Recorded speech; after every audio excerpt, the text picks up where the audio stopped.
Good afternoon. I'm Chris Ronayne, Cuyahoga County Executive. Thank you for being here today. As the conference committee of state officials wraps up and information on the state's biennial budget comes in, it's a story of an Ohio legislature, and particularly the legislative leaders, who are losing touch with their constituents. The citizens of the state of Ohio that they are supposed to represent, our legislative leaders today through this budget seem to be losing touch. Throughout this process of the budgeting cycle, what's been the refrain of our citizens? They want strong public schools, maintenance of health care, Medicaid assurances.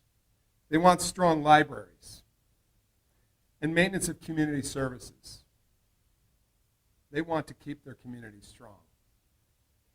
A read of the 2026-2027 biennial budget shows a legislature that's lost touch with the concerns of their constituents and the local communities they serve.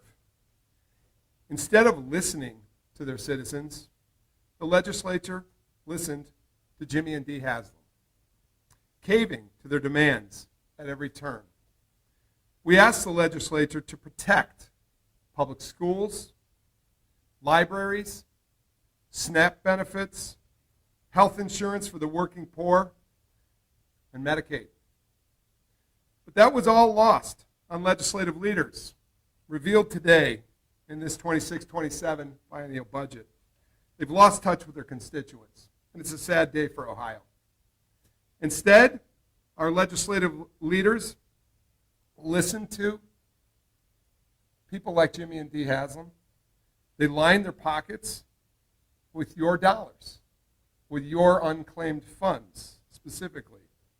At the last budget check-in, when the sub-bill came out, we urged Ohioans to check their unclaimed funds at unclaimedfunds.ohio.gov. And they did. Hundreds of thousands of dollars were recouped. But we urge you again today to check those unclaimed funds, because they're coming for your money in the form of dollars in the fund more than 10 years old. No matter how long the dollars have been in the fund, that's not their money. That's your money. But our legislative leaders have lost touch with the citizens of Ohio. Instead of directing you to the monies you've rightly earned, they gave away an unprecedented $600 million to Hasm Sports Group for the Brook Park boondoggle in this budget cycle. They gave it away to Jimmy and Dee Haslam. They picked your pocket. They picked the pocket of Bruce and Betty Buckeye and gave it to Jimmy and Dee Haslam. They also gave away a lot to the wealthiest Ohioans, and it seemed to be their MO of legislative leaders. They've lost touch. The flat tax that helps only the top 20% income earners of Ohio was given to exactly the group, while they debilitated our public schools, our libraries, our health care, and our access to Medicaid. On schools, they eliminated the democratic process of electing state school board members.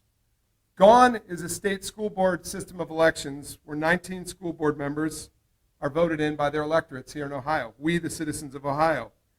Now evident from this budget, it's been replaced by a 5-member school board for the state of Ohio appointed exclusively by the governor.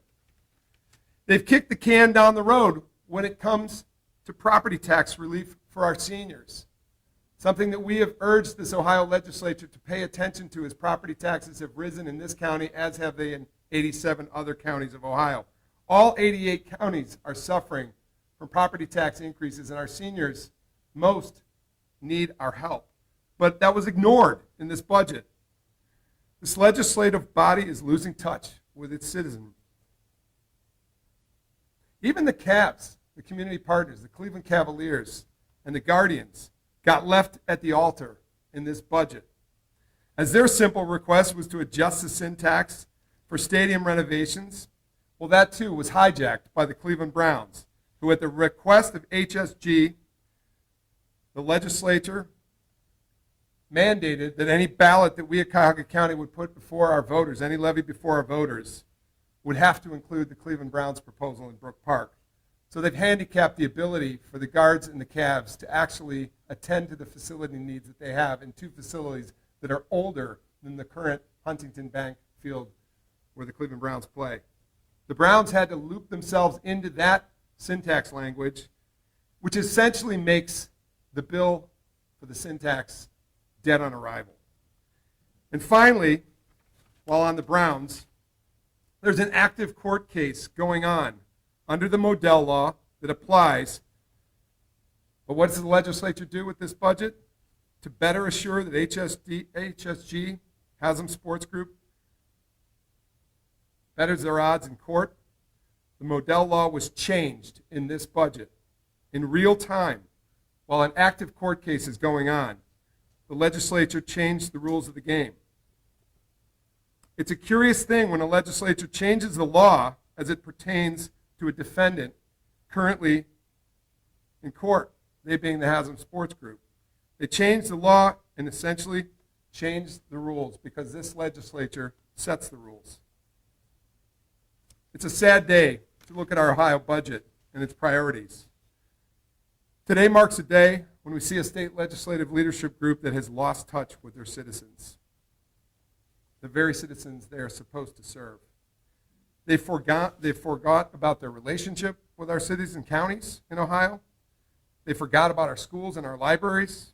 They forgot about the health and wellness of our citizens in the name of greed. And one case example, Jimmy and Dee Haslam. We in Cuyahoga County will not be bought. We will stand up for our citizens, for their health and well-being. And again, thank you for being here today. I can take questions. Chris, I'm curious with what is in the budget, if that does indeed pass and becomes law, what ground you have left to fight on this? The governor. This is, the budget came out of conference committee. It is being, as we speak, voted on. It has one more station that this train goes through, and that's the governor's office. This will be on the governor's desk. He has until June 30th to sign it. He has an opportunity to line item many of what we think are the defective pieces of this budget. I just named off a number of them. He certainly has the opportunity to veto the $600 million unclaimed funds bucket of boondoggle for Brook Park. He's got an opportunity to line item veto that. He can line item veto the syntax legislation that included the Cleveland Browns and hurts the Cleveland Cavaliers and the Cleveland Guardians, and he can line item veto a lot of other things. So this is now on the governor's desk. He's got 7 days to review it, and I hope there are parts of this that he decides to veto. This, again, is a budget that is not thinking about Ohio citizens or the citizens here of Cuyahoga County. It is thinking about the interests of a few. Why is this outrage over this coming from you and not from the mayor of the city? Well, I just represent 59 communities in Cuyahoga County, 1.2 million people. We have real needs, as any one of our mayors in Cuyahoga County know. We have real needs to keep our public schools strong. We have real needs to keep our public libraries strong. We have real needs to keep our working poor insured. In Cuyahoga County, we risk potentially 100,000 persons coming off the Medicaid rolls.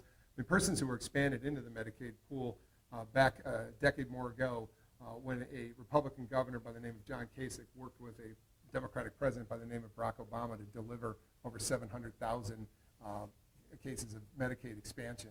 I mean, that hurts. So I sit here today to represent our citizens of Cuyahoga County in all respects. We don't want to see our taxpayers get fleeced. As it specifically relates to Brook Park, we've continued to talk about this is not against Brook Park. This is about everybody's downtown. But we also see an unending request of infrastructure resources. We have many questions unanswered. Questions like, what will be the impact on Cleveland Hopkins International Airport, the busiest airport in the state of Ohio? What happens when people can't get to and from that airport to make a flight? What happens when a freight carrier that's actually delivering commercial goods to a hub at Hopkins can't make it through game day traffic? What happens when a locality cannot provide enough police support at any given Sunday game? The questions go on, and those are the questions I continue to ask. And yet we still hear a tin ear. We see a tin ear with the legislature who seems not to care about local impact and local concerns. So the Browns is one big boondoggle. But there's so many other things in this budget that affect working Ohioans who aren't asking for a new stadium in Brook Park, but are simply asking to keep the quality of their public schools, their streets, their libraries, their infrastructure, and access to affordable health care. I mean, those are the priorities of working people. We're not hearing people in droves saying, gee, we want a new dome stadium in Brook Park. This has been a budget about giving to the want list, but not attending at all to the must-do list. And that really, really burdens us in local communities. So yes, I stand up today as a Cuyahoga County executive in support of all of our communities of Cuyahoga County because the impacts of this budget, just like the federal budgeting going on right now, falls on the shoulders of locals. And you know what? There's a break point for us. We've got Hasm Sports Group asking me for $70 million of approval in infrastructure grants when that's our entire budget for 1 year for roads and bridges here in Cuyahoga County. It's too much. And this budget shows a policy that is in favor of few, and particularly Hasm Sports Group, at the expense of everyone else in our county and in our state. And even the Cleveland Cavaliers and the Guards suffer from this because they've been pulled into this because they've made it a must that the Browns must be on any ballot that you vote on as it relates to an extension of sin tax. It's really an affront to democracy. It's an affront to our values here in Cuyahoga County and throughout the state of Ohio. And it's actually an affront to every working person that's simply trying to get by and doesn't see any relief in this state budget. Cleveland.com is making the argument that you ought to capitulate on this and negotiate because you could get a better deal for the lakefront with Cleveland.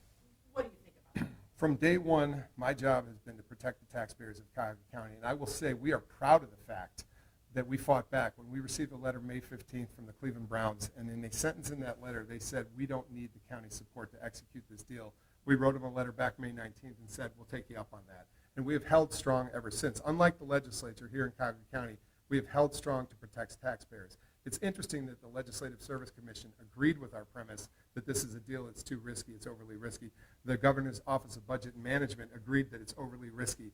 But what do? The state legislature ignores the LSC and the OBM, and they actually fund it to the tune of $600 million. But they don't think about the whole community cost, the cost of infrastructure, the cost of airport impact, the cost of opportunity costs of projects not yet realized, because all of this is a sucking sound out to the Hasm Sports Group new dome stadium in Brook Park. As it relates to the lakefront, I say this to Hasm Sports Group. If you're going to give a gift and give it without any strings attached. If you're going to give $100 million as your legacy leave away, if you're going to give $200 million, give the gift. But don't put the string attached that you've already articulated to the mayor of the city of Cleveland that in order to get that gift, the county's going to have to bond it out for Hasm Sports Group. That is a gift with strings that we are just not going to participate in. And those are the strings that have been put on. That's right.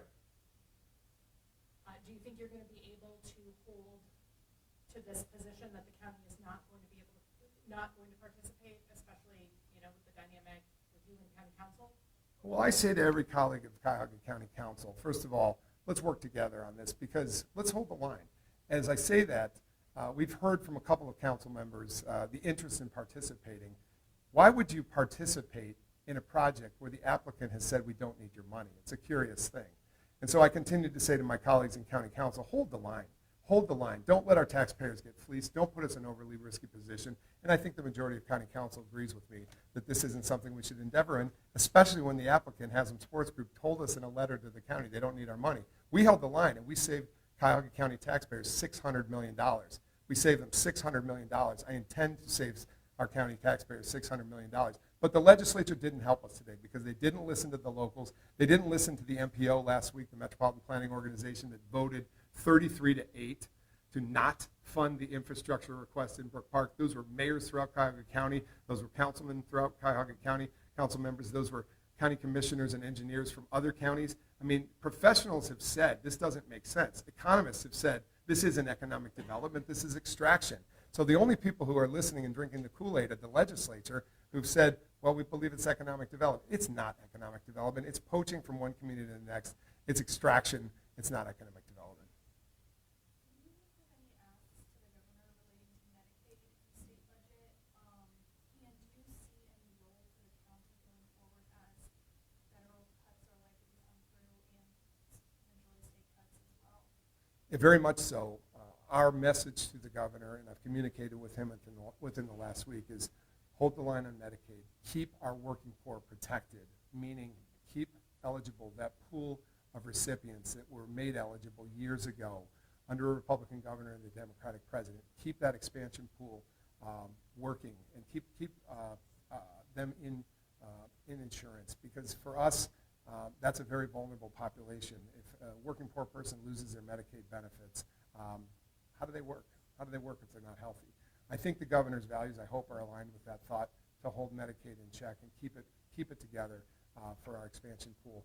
We could lose 100,000 persons from the roll here in Cuyahoga County. And there's some very detailed work in the budget about work provisions, but take a deep dive, Governor, on the impacts of that, and don't make it so difficult to apply for Medicaid that somebody decides not to do it. We need this to be open and accessible to the very pool that we were intended to help years ago, and it's worked. It's kept people working. So yes, to the governor, we would say watch that trigger language in the state language of the bill. Don't just do as the federal government does, so goes Ohio. I mean, this copycat government, we can't have that. We need to have an Ohio that understands the needs of its people, and in this case for Medicaid, it's working poor. Some county council members are on record saying, whether we like it or not, it's happening and we need to be ready. Do you have a response to that? We don't think it's over till it's over. Hasm Sports Group may have gotten $600 million from the state legislature today, but they've got to find the other $600 million that they're asking for in terms of public support, and they're not getting it from us here at Cuyahoga County. So I would say to Jimmy and Dee Hasm, look into your own pocket. What did you think when you saw the changes to the Modell law language? It's a curious thing when you have an active court case, in this case the Modell law case, that the Hasm Sports Group itself used in Columbus to keep the Columbus Crew, the soccer team in Columbus. But it's a curious thing that the state legislature changed the very law that's being actively heard in court currently. And that court case is the dispute between Hasm Sports and the city of Cleveland. It's a very curious thing that while that case is going on, the legislature decided to move the goal line and move that goal line out to the county line to say that only if they leave a single county will that law apply. It's a very curious thing that during an active court case where the Modell law is being discussed in the dispute between the city of Cleveland and the Cleveland Browns, that the legislature came in from on high and changed the game, changed the rules, moved the goal line, and actually set that line out to county line. That was a very striking accommodation to the Browns' Brook Park proposal. And it was also a very striking accommodation to a defendant in court who's currently in a court case.